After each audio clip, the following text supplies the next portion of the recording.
the guy who hired me, Caleb, my first sort of boss, he quits after 9 months to go like build his dream house in like the California countryside. And he's quite apologetic, like, I'm sorry, I didn't, I hired you and I'm leaving. He says, I'll take you out and you can ask me any one question you like. And we went to Chili's, which is an American fast food chain, which is closed down. I used to be in Canary Wharf, that does good buffalo wings. And I sat him down and I was like, what do I need to do to get paid 100 grand a year bonus first year? And he was like, there's no way you can do it. And I was like, just tell me. He says, you need to make $10 million for the bank. And by then I knew that basically all you need to do is like lend dollars and borrow them back, and it's kind of easy money. But I was so junior.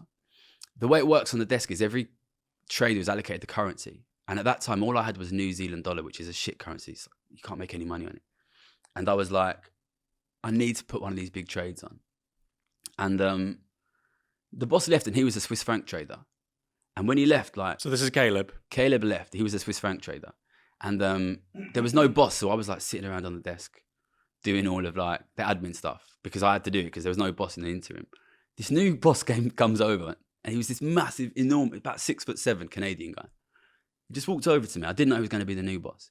All he did is, he said to me, hey, how's it going? I was like, all right. And he pulled out a copy of Sports Illustrated, the swimsuit magazine. And he just starts like, just showing me these bikini models. And just going like, yeah, you like that? Yeah. And I'm like, yeah. And it goes through the whole magazine, one page at a time. And I'm slowly thinking like, this guy must be the new boss. And he's clearly completely insane. And then when he's finished, he says to me, so what's your job on the desk? And I'm thinking, like, I'm the desk junior, right? Like, he must know that, right? And I'm looking at him and he's looking at me. And I just think, fuck it, let's give it a go. And I say to him, I'm the Swiss franc trader, chap. And he's like, looks at me. I'm like, yeah, I'm the Swiss franc trader. And then he walks off. And then just like that, I've sort of become the Swiss franc trader, which is a massive book. Put this massive bet on. And by the end of the year, $12 million. Yeah, just like that. It's crazy. It doesn't sound true, but genuinely happened. So right desk, right bank, right change of boss, yeah, right bullshit. I think a combination of luck and balls is probably the right way to describe it. Oh, you certainly made your own luck. So you'd asked Caleb, how can I make 100,000 pound or dollar bonus? Pounds. 100,000 pounds bonus is what I wanted. Yeah, is what I was getting confused.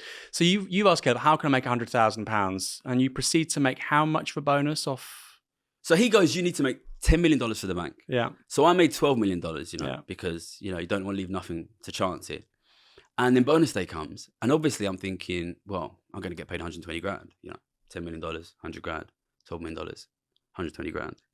And I'm feeling like pretty good for myself, 120 grand, a lot of fucking money. I come from a very poor background. I go into the room and it's this massive guy, Chuck, this enormous guy just sitting there and he's got the piece of paper on the table.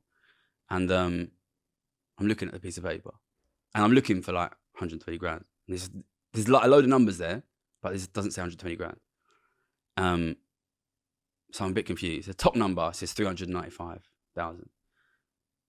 And I just like, is that number?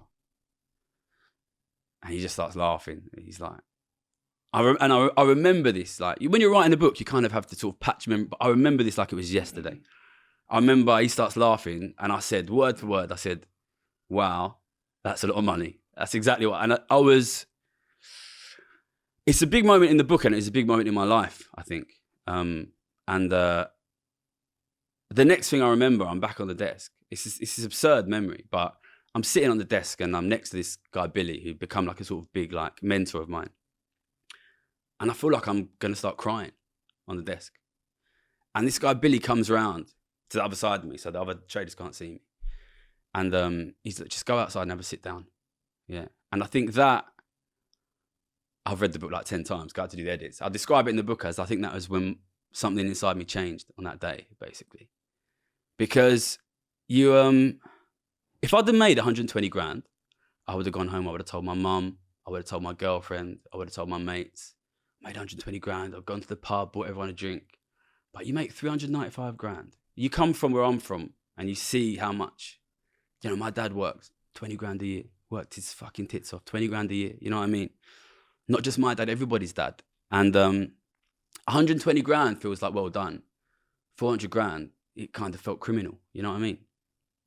And even your friends who were in the financial services industry at that time, you're sort of playing PlayStation. Yeah. You talk about this, even they're sort of saying, oh, they've got their bonuses, 5 grand, 10 grand. Yeah. So even those guys who've done really well, you know, they've done the whole social mobility thing or whatever. Yeah. You're smashing them out of the park. This is kind of what you think happens, right? You go in there and you think you're going to make 50, 60, 70. That's what I thought. That's what I thought it was. And that's what my mates were doing, you know, first couple of years. You know, we graduated like just before Lehman. So a lot of people, you know, weren't expecting to make tons of money. And there's this one scene just after I've received that bonus. First, there's me telling my girlfriend. And then I see the effect there and I'm like, that's it. I'm not telling anyone. And then I go to my mate's house and, you know, that was beginning of 2010. So I'm literally 23. And, you know, we're playing Pro Evo in my mate's bedroom. That's what we do. We're 23, you know what I mean? We're all living with our mums, right? And we're all just like, they're all just like, what did you make? What did you make? Oh, I made 5 grand. Oh, I didn't make anything. And then one of them says, what did you... And I was just like thinking, I hope they just don't fucking ask me. And then one of them's like, what did you make? And there's kind of this moment where you think like, I decided I wasn't going to tell anyone. But these are my mates. Like, I've known these guys most of my life. Like, do you hide it from your mates or do you not? And I just decided in the moment, I'm just going to tell them.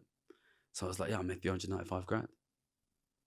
And you just kind of, you feel the oxygen like suck out of the room. And you just, all of your mates are just like, what the fuck? And I think I said in the book, nothing was the same after that. And I think there's a degree to which that is true.